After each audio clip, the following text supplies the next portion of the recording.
Why don't we go ahead and start?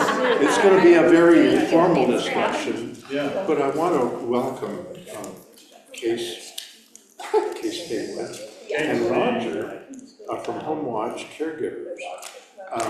We've got a lot of information about what is hospice, what is home care. Listen up, folks. And it's something we all need to think about. I often do not, but it's something we need to know about for our loved ones, our parents, our relatives. So, without further ado, I'd like to welcome whoever wants to start first. Roger, go. Oh, real quick. He's the man. Go ahead. Mindy, yes, and this is Mindy, Hi, who everybody. helped set this up.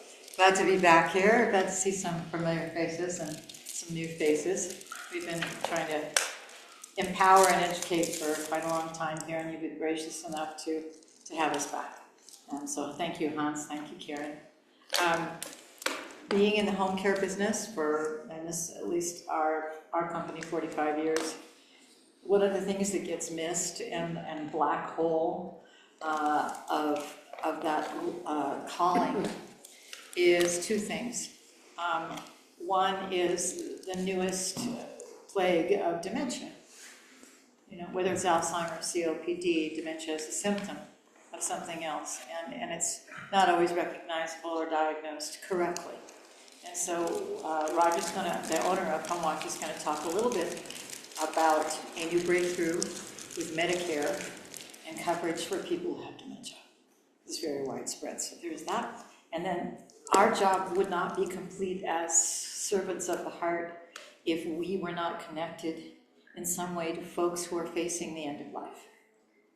Not something everybody likes to talk about on a regular basis, so bless you for coming here and learning more about it, or if you do know something about it, as with the gentleman that was here a minute ago, being a shoulder for someone else who does not, because it can be scary and it can be a lot of misinformation. So we brought Casey here, who has a very similar mission to ours, so that we can handshake with a hospice if we have people in our care that get to that point. I'll stop talking. This is Roger Rhodes, the owner of Home Watch. And he's gonna Thank you, Mindy. and say hey. I came here 30 years ago to Good Shepherd. I was Episcopal Church shopping. And 30 years ago, there was no priest here. It was they were interviewing different priests from around the country, and there was a fellow from Kansas City who was interviewing and speaking, and he wasn't a very good speaker. You guys didn't pick him 30 years ago. So I came back a second time because I just lived down the street. I said, this is perfect. And it was their annual meeting. So that was kind of odd. But anyway, we've got a lot of ties here. The one and only Sandy Boyd is why we're here. 25 years ago, she challenged me to educate people because she's an educator. So, but quick, anybody here know somebody, friend, family, neighbors with dementia? Okay. How would you like a dementia-trained RN for life for free? Whoa, okay. One of the earlier flyers said it's a no-brainer. And I called corporate and I said, hey guys, that's not good promotion. But it's called the Guide Program, GUIDE, and it gives you a lifeline, 24/7, on the phone, Zoom. My father was a doctor, had dementia, lived with my house down the street for 7.5 years, so I know dementia personally and then professionally. You need a lifeline. It's a marathon. It's not a sprint, and there's up and down. So this guide program is paid for by Medicare. It hasn't been hit by any of the situations in the government right now. So it's people who have A and B Medicare, and it's, you know, a shoulder to cry on, somebody to talk to. Good days, Dad would be sharp as could be. He could tell you about his last surgery. The other days, he wouldn't remember he had breakfast 5 minutes ago. So there's some flyers back in the back. Maybe Mindy can get some email addresses because I noticed there's a couple of mistakes on this flyer. but it's called the GUIDE program. It's a dementia-trained nurse for family, for actually the dementia person, but also, you know, it takes a village to help a family get through dementia. So just wanted to mention the GUIDE program. And now the lovely and talented Casey is here. Thank you. Well, I'm going to stay seated if that's okay, so we can kind of do more of a smaller discussion. I just feel like the topic of hospice is a very intimate discussion. I know we hear that H word and it's very scary. So I'll introduce myself. I'm Casey. I work with Canyon Home Health and Hospice. Work with Mindy and Roger, and we do overlap in our care, and so we have to be able to kind of educate folks out there, because we hear these things out there of home care, home health, hospice, palliative care. What is it? And it can be very, you know, you can Google it and we can go down these rabbit holes and it can just tell me absolutely nothing at the end of the day. So for myself, I have been in the industry for 28 years. I started off as a social worker in the nursing homes, and then rolled into admissions and marketing and business development, from opening up retirement communities to back into the skilled nursing world. And then 15 years ago, I got into hospice. Did not think it was something I ever wanted to get into, because who wants to talk about hospice? But I fell in love. I fell in love with the fact that when we talk about education, we get to talk to families and to patients about having control of their care and providing that for them. And that social worker in me kind of came out. And now I get to talk to families. I've had my own personal experiences with several of my family members. I ended up losing 5 family members on hospice within a year's time, so it was very tolling. And so I can see the good things that happened, the bad things that happened, what we should have learned, what we could have all have done that. And so that is my goal. I am not here to sell you on anything. I just want you all to feel comfortable. I want to just educate, because as we kind of talked about, we all are caregivers at some point in our life, from our kids to our parents to our neighbors to our friends, and we help people when they're sick. And so being able to kind of know what resources are out there. I know some people, again, don't like to talk about hospice because if we talk about it, it's going to happen. But we need to know about it before time, so we know what is available for us out there. Sorry, I'm leaning in on you there. So, Your camera is there. oh, and okay. We're filming you, so if you want to move your chair or If you guys whatever. can jump over there, that would be Move over awesome. here? Jump I over can there, do that, then we could see a little bit Okay. better. I There can we do go. that. Yes. Is this better? Okay. You're on Candace. I'm on cameras now. Now I'm really gonna shy up here. So with the hospice, yeah, it's, again, how many of you guys have either experienced hospice, know what hospice is, or anything like that? A little. Okay. When you think of hospice, what do you think of?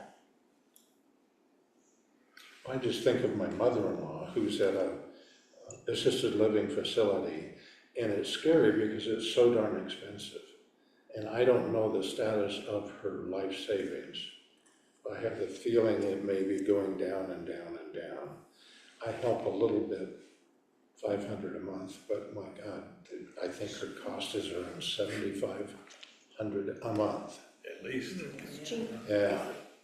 So it's scary when you think of the cost. And so I'm curious to hear and see if there are other sources of help out there Sure. for people. I think that my experience has been end of life, but my understanding of hospice, that it doesn't necessarily have to be end of life, which I was surprised to learn. Correct. And my experience was my father was living with my sister, went into hospice sort of as a decision not to go back to the hospital. Like he was like, I'm done being in the hospital. I think we thought we were going to get more support than we got. Okay. Somebody came once a week, checked medicine. Oh my gosh. And that was it. Okay. And so I guess the range of hospice was broader than perhaps we understood. Absolutely. Okay. No, those are all good things. And I guess, to answer those, I will definitely get to those. I'll make sure I answer all of those for you guys. Hospice started in about 1975 here in the US. It started in the UK first, but didn't come here to the US until 1975. When it started here, it was last minute. We didn't do anything until a few days before, a week before, did we even talk about it. It was then, because you're on your last days, you're probably in a lot of pain, you're having a lot of anxiety, so a lot of medications were pushed your direction. So then people were, if they want to call it, snowed, where you can't talk, you can't do anything with your family, and then they pass. And that's what people think of with hospice a lot of times, is it's the last minute, we're not doing anything more, we've given up. And over the years, we've seen having those extra layers of support coming in from expertise of end of life actually gives you longer days and better days. And so we want to talk about it sooner so we can get on sooner. And with that, then you get to have more control, and you're not giving up and things like that. You get to actually take more control of your health care. So right now, a lot of times in our health care, we listen to whatever the doctor tells us. The doctor says you need to take this pill right here because it's going to solve X, Y, and Z, and you don't question it. You just say, okay, and then now you take this pill, and now you take this pill, and now we're taking this pill to help with this pill. And we just agree, because I'm not a doctor, and so you just do all that. You need to get this test done. You need to get this done. And sometimes there comes to a point in our lives where we're like, I'm tired of going to the hospital. I'm going in and out. They just poke and prod me. They're doing this and that, and I'm still not feeling any better. Or I'm taking 20 different medications, and I'm not feeling any better about this. And I want to take more control of my life. And so that's where hospice can come in. We can start looking at those things and saying, well, do we really need to be taking this multivitamin? You know, you choke on it when you're swallowing it, and now it's causing you aphasia and all these other things that kind of come with it. Let's look at that. And we kind of look at then the whole person instead of just the medical model of it all. So we do the psychosocial, we do look at all of that, and you take control of your healthcare. This is what I want. And so it's a shift in the focus of our healthcare decisions. Yes, you do have to have a terminal diagnosis, and so that can range from a lot of different things, from COPD to cancer to, congestive heart failure. It could be a lot of different things. It could be dementia. Usually it's not dementia that is the leading cause. It could be because now we can't eat. So now we got protein calorie malnutrition going on. So we're looking at other things from all of that, but we're declining. We're having weight loss, we're having falls, we're having those repeat hospitalizations, and now I just don't want any of that. And so then that's where hospice can kind of come in and add that extra layer of support. You get an entire team. You get the medical director. Now that medical director is not going to come out and see the patient unless they're doing what's called a face-to-face, and that's later on after they've been on service for a while. But they're the ones who's going to take the call at 2 o'clock in the morning and say, mom's in pain and we need to adjust this medication, and then the doctor can give us that script. But it's going to be the RN who's going to be out there, who's your case manager, seeing you a couple of times a week. Yes, the Medicare guideline is once every 14 days. Most companies here in Colorado have shifted to at least twice a week now. There are a few that will maybe do 1 time a week, but most of them have seen the benefit of having that nurse come out twice a week. So they're doing twice a week for nursing. You get a CNA who comes out, the certified nursing assistant, and usually they're coming out about twice a week. Sometimes more, especially at home. If they're in a facility, it's a little bit different because there's care team there. But at home, we try to give that extra support. They do the bathing, the grooming, the hygiene. You've got a social worker, you've got a chaplain, you've got volunteers who are all part of this team. And we're really looking at the patient being the center of it all. And they get to have control, and family having that control of what this looks like now. Instead of me or some doctor or somebody saying, this is what you need to do. It's now you get to say your control. You know, they might go over and review your medications with you and say all of these things, and then you get to say, yes, I want to take them all, or no, we're getting rid of them all. I just want pain control, pain and symptom management. And we can do that then as well. So for pay-wise, it is covered 100% by Medicare or Medicaid or insurances. So for hospice, there is never an out-of-pocket expense, which is nice because probably up to that point, we're paying for a lot of other things out of pocket. So at least it's something we've contributed into our Medicare benefit of all of that. So usually when I say Medicare, even if you have Kaiser or United or things like that, it will revert back to your Medicare is how it is, as long as you're over the age of 65. If you're under 65, then it'll be the insurance piece of it all. But there is no co-pays, no out-of-pocket cost for that. And then I know we kind of addressed kind of the staffing wise of There kind may of, have been somebody who came and bathed once a week as well. okay, But okay. anyhow, it was just less than Then our what? picture was. Yeah, and what we try to do is we try to stagger it. Maybe the nurse comes on Monday and Wednesday, and the CNA is Tuesday and Thursday, and maybe the chaplain and social worker alternate on Fridays. Because a lot of times between the social worker and chaplain, they're helping support the family. They're making a lot of phone calls. Sometimes it is visiting with the patient, depending on what their needs are at that time. You do also get, I think I kind of forgot to add in there, you do get all kinds of medical equipment. So if you need a bed, you need a walker, you need oxygen, you need a commode, you need all of that is all covered at no cost. Any depends. The swabs for your mouth are all covered. They provide that under that hospice benefit. Now I forget what your question was. Or your Because I have heard of people going into hospice and then leaving hospice. Yes. What is that? So what we kind of call it is you get to graduate off the hospice. So you might come in. We all have seen this. You have an acute situation happen. You go into the hospital, something acute happened, either maybe a stroke or something, and we just don't think you're going to bounce back, you know, at that point, just because of where things are looking. At our magic globe that we're looking at right now, you're not responding well. You get you home, we have a hospice, we have all these extra services come in, you know, home care coming in, supporting, doing all of that, and all of a sudden you're getting better over that time. And so Medicare, if you're not progressing, getting worse, you're progressing, getting better, then we have to discharge, you know. So usually we have 90 days to look at it. And then after that, then every 60 days we review it. And so that's kind of how it is on that piece. If we're starting to see that you're getting better, you're gaining the weight, you're walking more now, you're not sleeping as much, we're probably going to start having those conversations of saying, I don't know if you're meeting the hospice guidelines. And so then we do a little graduation for you, and we get to celebrate that you've gotten better, because we didn't know. At the time, we thought things were going to be pretty bad, you know, but then also someone could kind of maintain just enough where they're still not doing great, but maybe not as bad as we thought. I know for my own, my husband's grandmother had cancer, and she was really bad. Went into the hospital, she was getting the chemo, the radiation, was doing all of that, and she was losing weight. We thought she had about a month left. Like, it was not looking good. We brought her home doing hospice, and we brought in the family. We brought in everyone, brought it all in.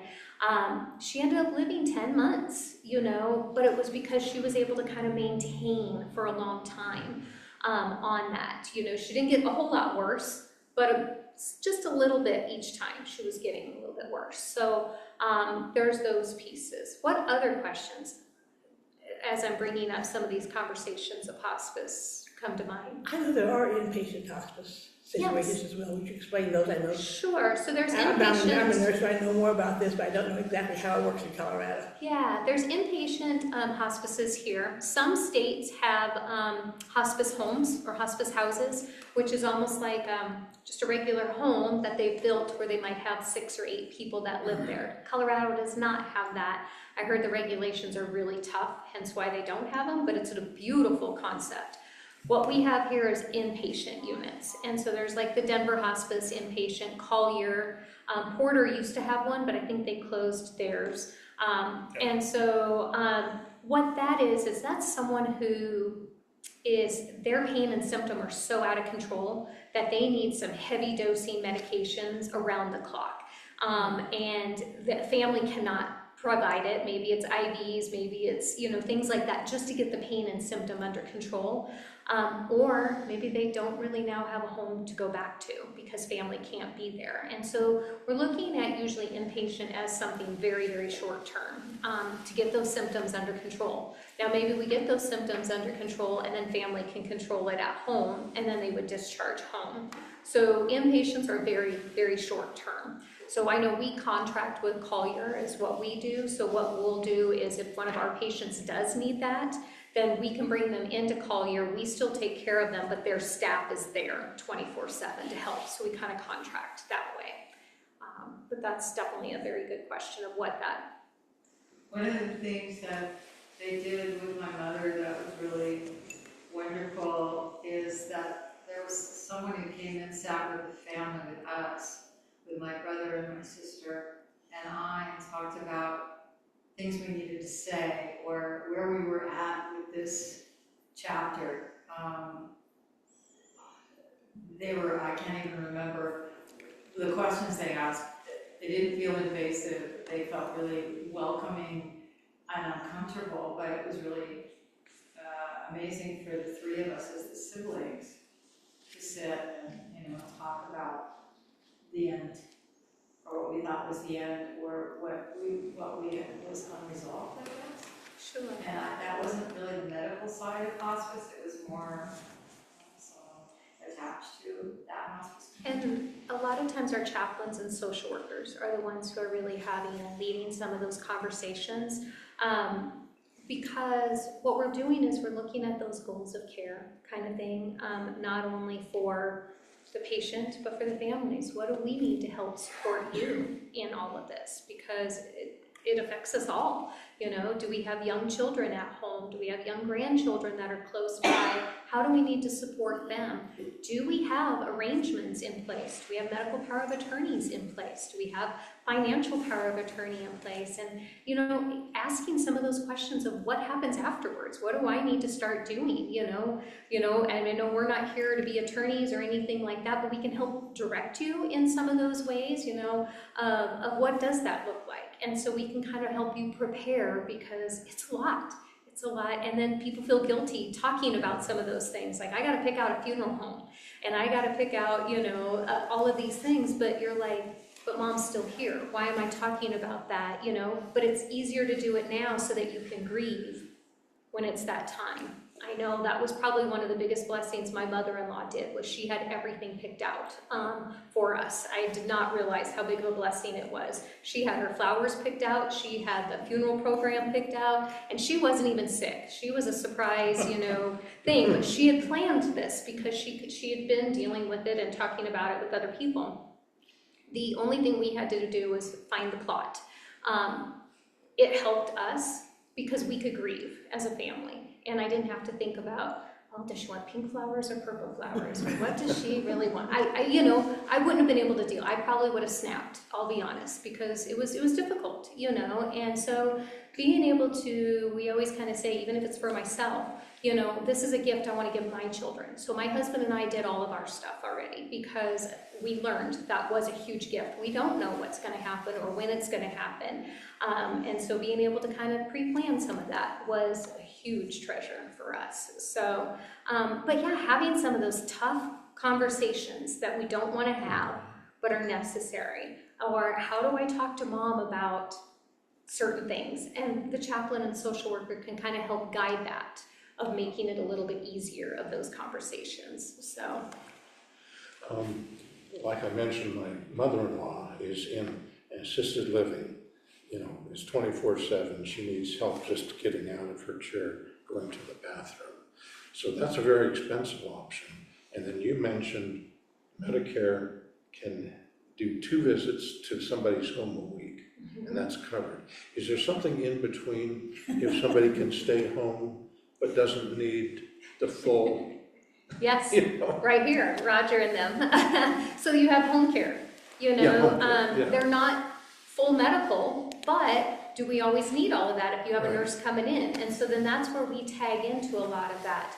Maybe the kids are still working, and so you need someone to help take care of mom during the daytime, but they can handle it at night. Or vice versa, you know, they need someone at night so they can sleep to take care of mom during the day. And so that's where it's really awesome to have that coming in and being able to provide that extra help and care for you guys. And the cost would be dependent on how often or how much. Exactly. Mhm. We've got a family now, the husband was in hospice, she should be in hospice, I need to get you her name. They have 5 kids, so the kids are there during Monday through Friday during the day. They all have lives and kids and grandkids, so we're there overnight, we're doing the overnights. Oh, Because I just did a study for court, 83% of the falls are at night, and it's usually between the bedroom and the bathroom, and we're on meds. yeah. So we've got, you know, for example, Casey's bedside commode, so we're helping him transfer out of bed, bedside commode, any medications, and then they go back to bed and we clean up the bedside commode. So the kids don't have to deal with that, because 3 of these kids are daughters and it's dad, and daughters aren't really good taking care of dad's hygiene. I changed my father-in-law's diapers, Depends, for 7 years. My wife obviously couldn't do it, but hospice was a godsend. The education, everybody processes the end of life differently, and one brother just still can't cope with it. It was like 9, 10 years ago.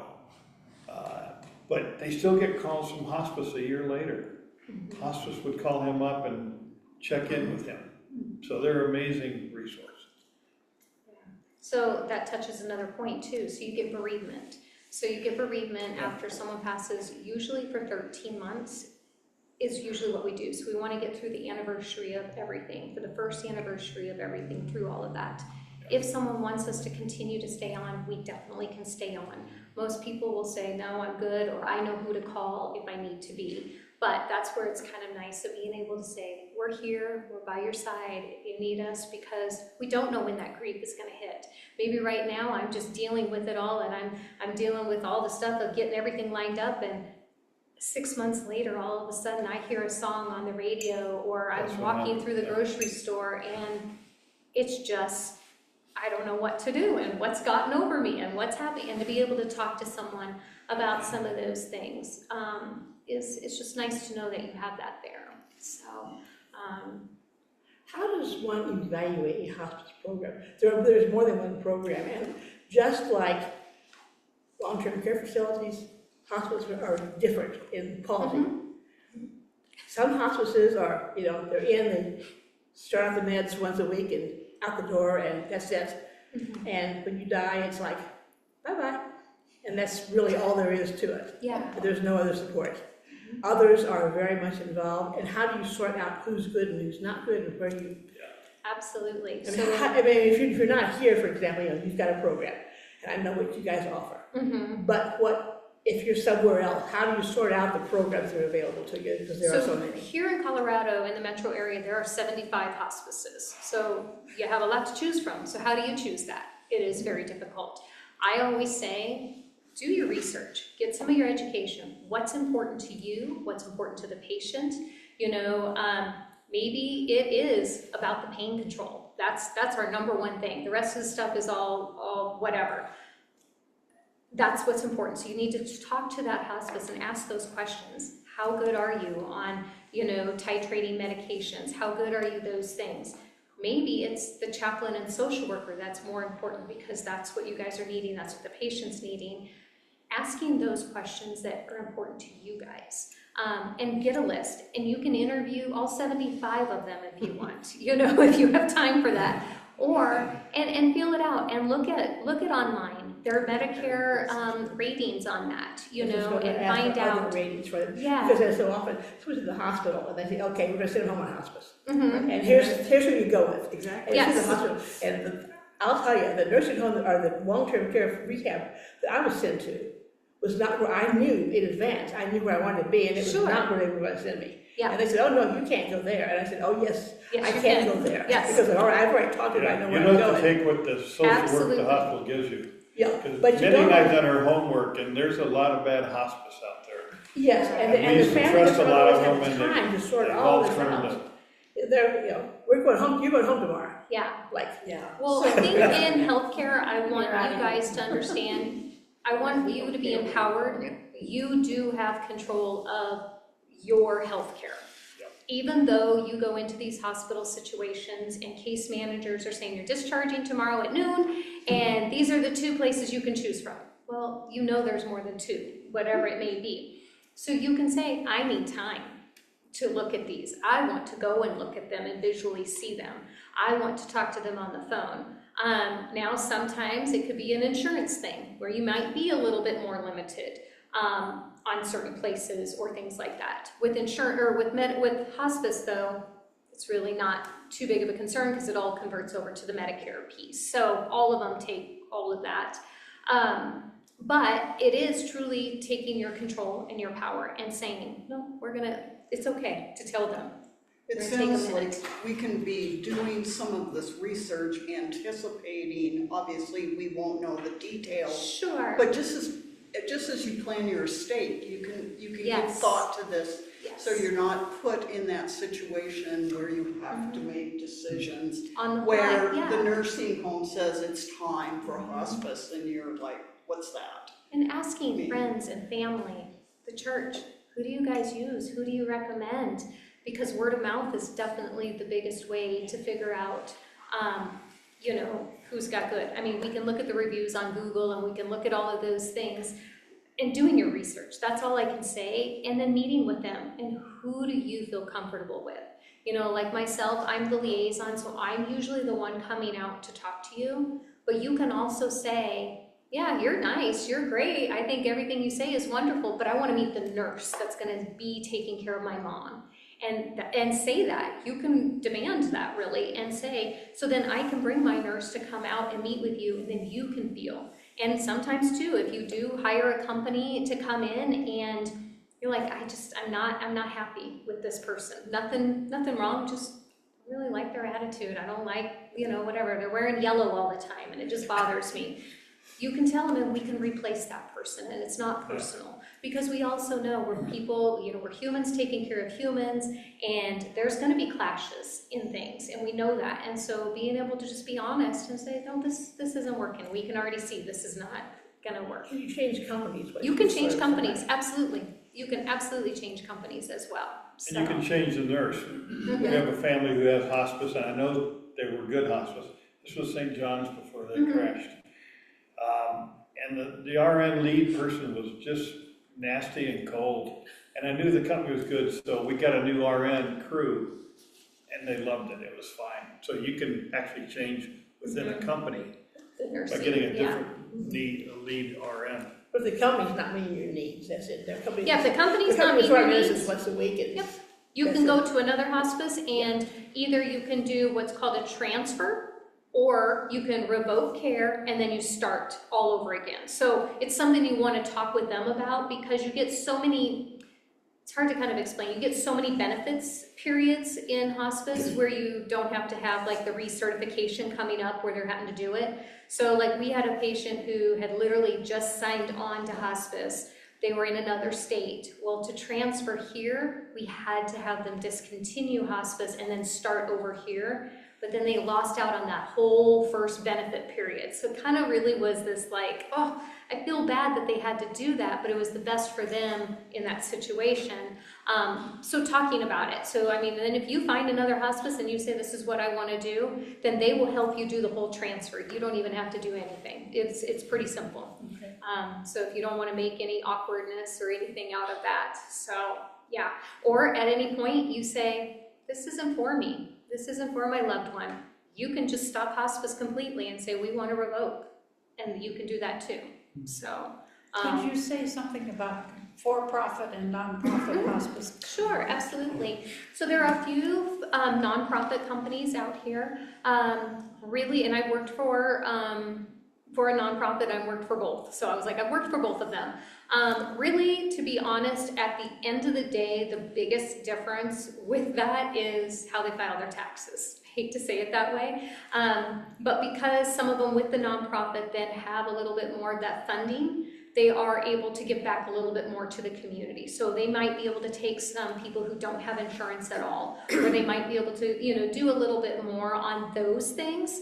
So the care-wise doesn't affect anything if they're profit or not, or nonprofit or for-profit. It doesn't change anything that they do. Their model of care has to be exactly the same because it's governed by Medicare. It's really how they're using their funding a little bit differently. So that's really the biggest difference, really, in that. So I know like Denver Hospice, they're a big one. They've been around 60-some years here in the community. We all know them. They are a nonprofit. They have the Collier Centers. They've got the inpatients, and a lot of that has come from some of their nonprofits. So they've been able to give back to the community in that means. So, but yeah. How many here are well versed on? Go ahead, Ann. Are there cost differences with the nonprofit versus? Because it's Nothing. Medicare. It's all, yeah. For in-home care, however, it's not Medicare typically, right? Because it's not medical. The home care is starting to be picked up by Medicare Advantage policies. A lot of people have A and B, some people have Medicare Advantage.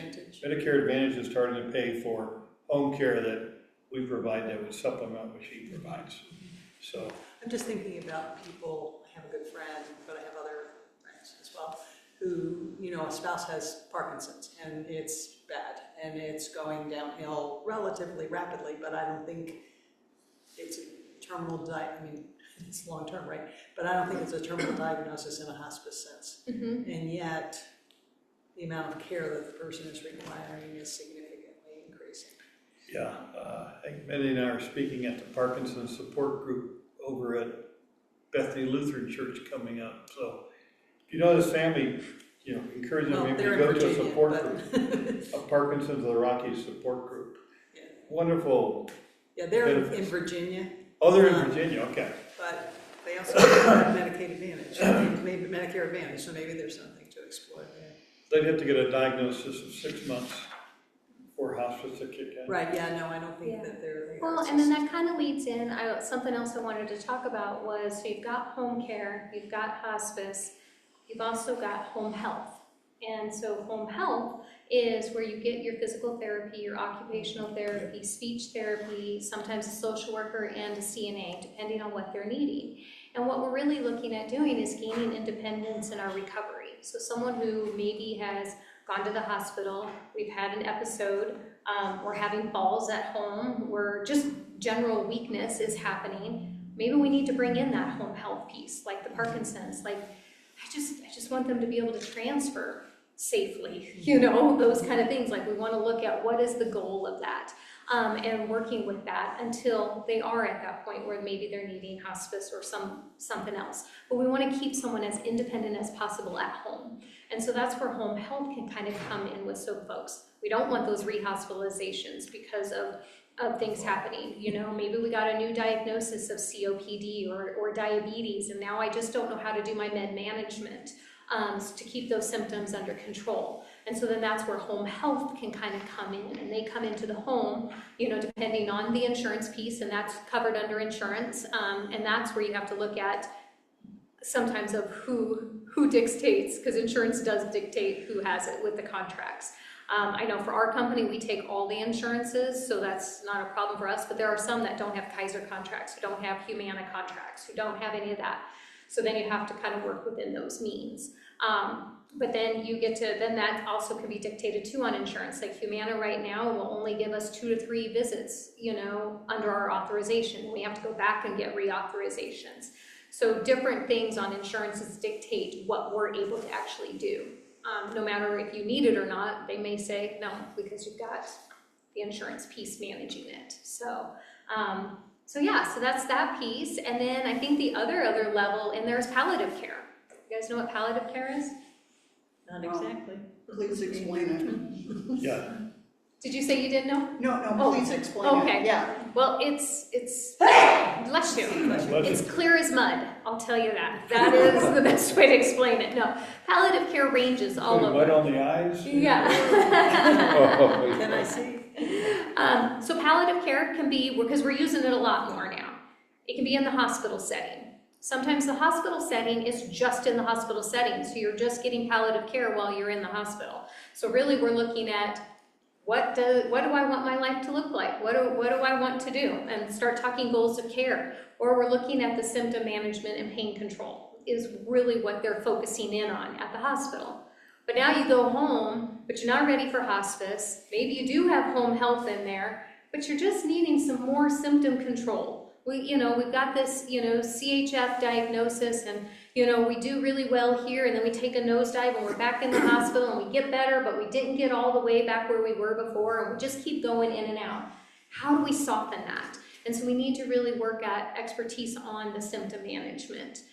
So palliative care comes in. You still get aggressive treatments. You still go to the hospital. You still get home health. You still go get your blood draws every day. And you still do all of those things that you want to do. It's just we're starting to have those conversations. When do we kind of look at this? We have expertise looking at it. Maybe that's where we are looking at medications and saying, why are you on 32 different medications? Well, that's because I've been in the hospital for 5 times this year. And every time I go in, they add in another medication.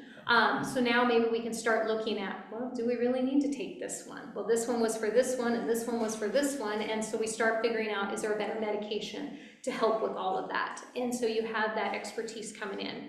So this is covered under your Part B benefit, under your insurance or Medicare. And so you have to kind of look at it that way. There's not a limit or a term, so you can be on it for 2-3 years, or it could be very short term. Maybe it's just for while I'm getting my chemo and therapy, or chemo and radiation, and I just need it to get through so I can get through these treatments, and I need someone to help me palliate those symptoms. And then once I'm done with that, I don't really need palliative. So it can kind of, it's really great, but it's kind of nice. So services that are out there, some are under a nurse practitioner, some are under an RN. So it kind of depends on the company. It has changed a lot over the years. It used to be only a nurse practitioner. Like that was it. There was none of that. Well, now they've added in the RNs. And so that can look different. Sometimes it could be weekly, sometimes it could be every 4 weeks. So when I say palliative care is all over the place, ask questions. When someone is saying, I want to look at palliative care, it's really like, what works for me? Maybe I do need just a nurse coming out weekly and kind of talking with me and seeing, because we want to get these symptoms under control. Maybe I do need a nurse practitioner who can write orders, who can do some things like that and work with my doctor, because he's like, my hands are tied. I can't give you more than 500 milligrams of Tylenol. I don't know what more to give you. They need that expertise to come in.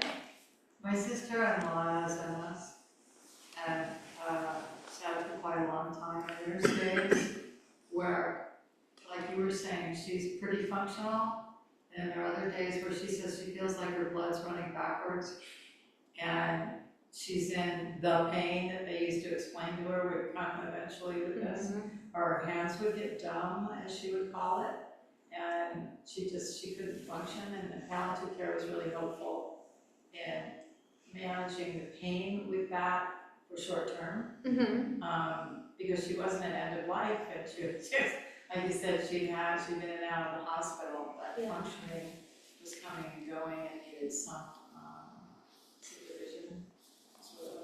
Good. And I know one thing you mentioned, it could be a nurse, different states have different laws, in terms of what they can do as well. So some people talk about other out-of-state issues, and different states will have different definitions and different criteria for that. I do know this because I'm a developer.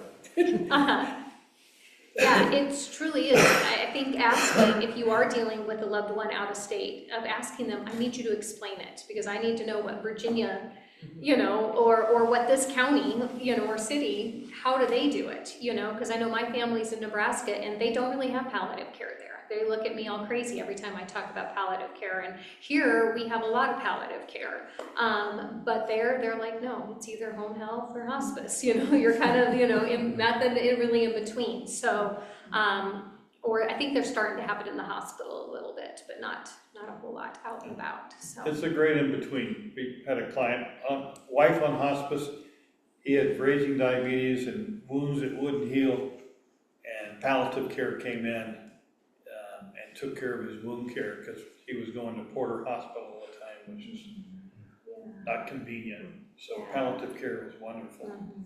Absolutely, good. You had a question? I was wondering if you've run into situations where maybe the family realizes the mother, father, sibling, whatever, needs some form of care, whether it's hospice, home care, home health care, but the patient doesn't.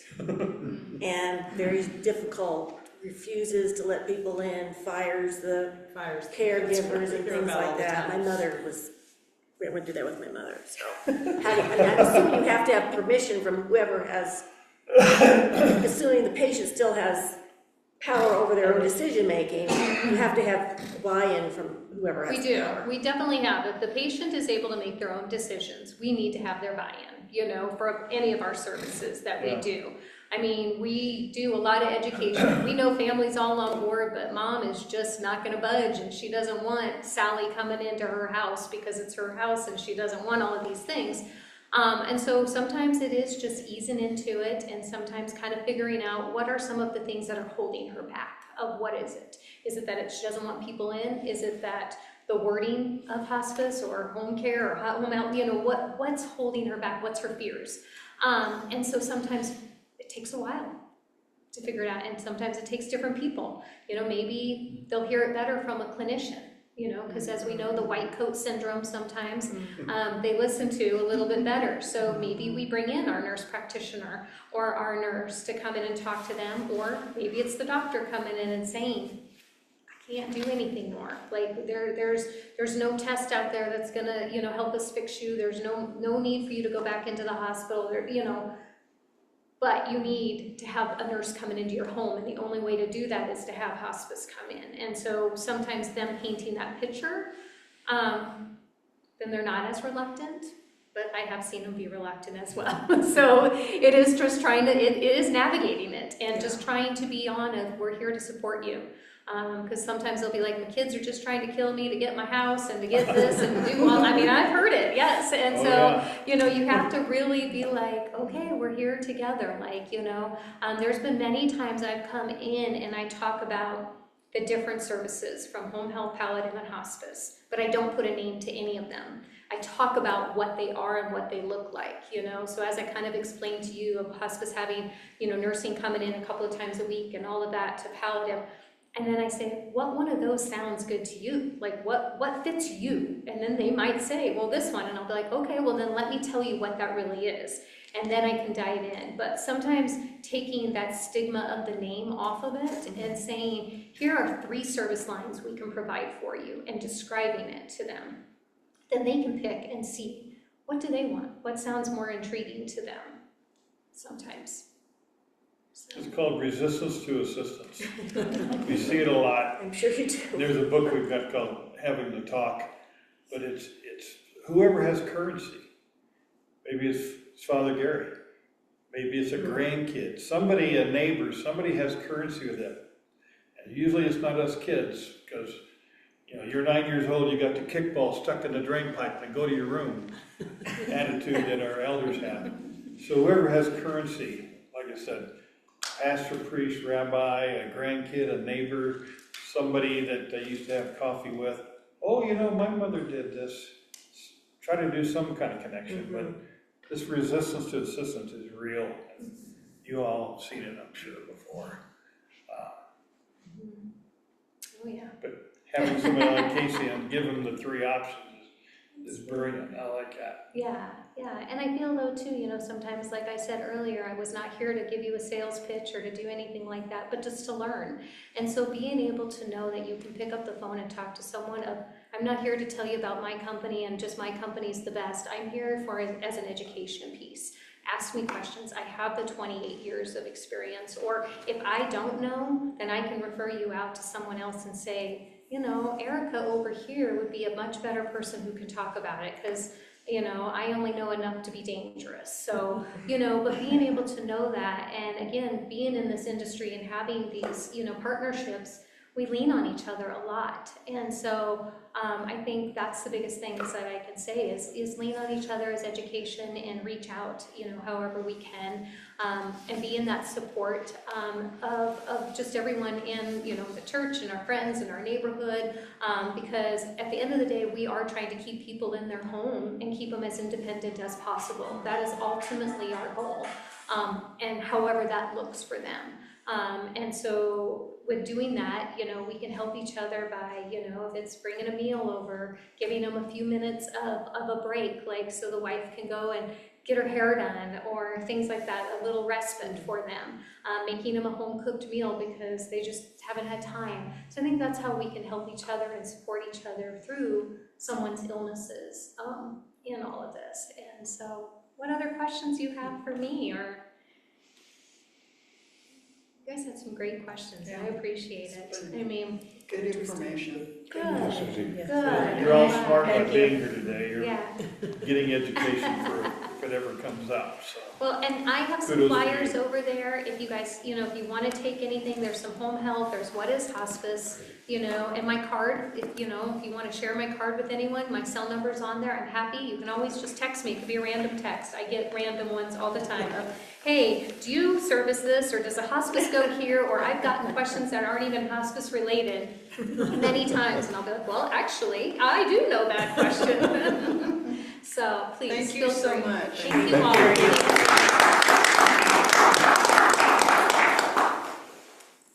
Now have a good Sunday. Good rest of the Sunday. Thank you. Thank you. It's gonna get warm. I was gonna say, it's gonna get muddy out there and sloppy. I'm not complaining. I know, we need moisture. Worried about the future. The mud. If we're going to See you. immigration, that might restrict the numbers. Yeah, she is.